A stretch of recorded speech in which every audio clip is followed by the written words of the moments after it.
বিকাশ আর রঞ্জন এই দুই বন্ধুর মধ্যে কথা হচ্ছিল।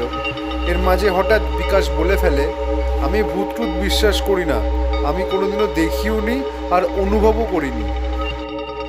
তখন রঞ্জন একটা ভৌতিক গেস্ট হাউসের কথা বলল, যেটা এখান থেকে 50 কিলোমিটার ভেতরে, যেখানে এত ভয়ানক ঘটনা ঘটতে দেখা যায় যে মানুষ ওখানে যেতেই ভয় পায়, নাম শুনলেই আঁতকে ওঠে। সকাল থেকে বিকেল অবধি ওই গেস্ট হাউসে পরিচারিকারা থাকে এবং তারা তারপরেই ঘরে ফিরে আসে। ওখানে নাকি সবসময় ভূতের কান্না শুনতে পাওয়া যায়, যেটা খুবই ভয়ানক লাগে। কোনো পশু পাখিও এই গেস্ট হাউসের ধারে কাছে আসে না। রঞ্জন সেখানেই বিকাশকে এক রাত থাকতে বলে, শুধুমাত্র ভৌতিক অনুভব করার জন্য না, ভূতের ভয় কী জিনিস সেটা যাতে বিকাশ বুঝতে পারে তার জন্য। বিকাশ তখন ভূতের ভয়কে পুরোপুরি উপেক্ষা করে রঞ্জনকে জানায় যে আমি তোমার চ্যালেঞ্জ অ্যাকসেপ্ট করলাম এবং কালকেই সেখানে যাব। দেখি ভূতের ঘটনার পেছনে রহস্যটা কি। অবশেষে পরের দিন রাতে বিকাশ সেই গেস্ট হাউসের সামনে পৌঁছালো আর আজকের রাতটা এখানেই কাটাবে বলে মনস্থির করলো।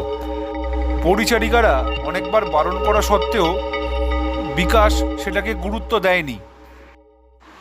রাত তখন 1টা, বিকাশ গভীর নিদ্রার মধ্যে আছে।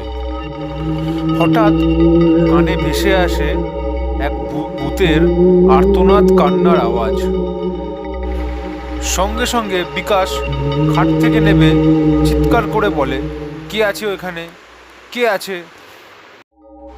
আচমকা এক ভয়ানক দৃশ্য, সামনে থেকে একটা ভূতের ছায়া যেন সামনের দিকে চলে গেল। ভয়ে তখন বিকাশ আস্তে করে বলতে লাগলো, কে আছেন আপনি, সামনে আসুন। তখন সেই ভূতটি সামনে এলো আর বলল, আমার নাম মিমি, এটা আমারই বাড়ি।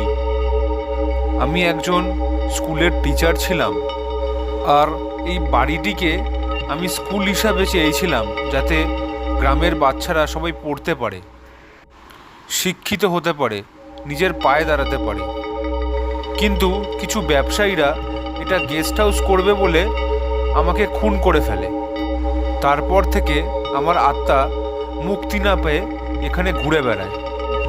আমার এই দুঃখের কথা অনেককেই বলার চেষ্টা করেছিলাম, কিন্তু ভয় কেউ আর এই রাতে গেস্ট হাউসে থাকেনি, তাই কাউকেই আর জানানো হয়নি।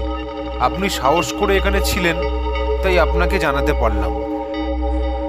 বিকাশ ঘটনাটি শুনে খুবই দুঃখ প্রকাশ করলেন এবং বললেন, আপনার এই ঘটনাটা আমি সকল গ্রামবাসীকে জানাবো এবং এই গেস্ট হাউসের মালিক যাতে শাস্তি পায় সেই ব্যবস্থাও করব এবং এটার স্কুল যাতে তৈরি করা যায় সেটার দায়িত্ব আমি নিলাম।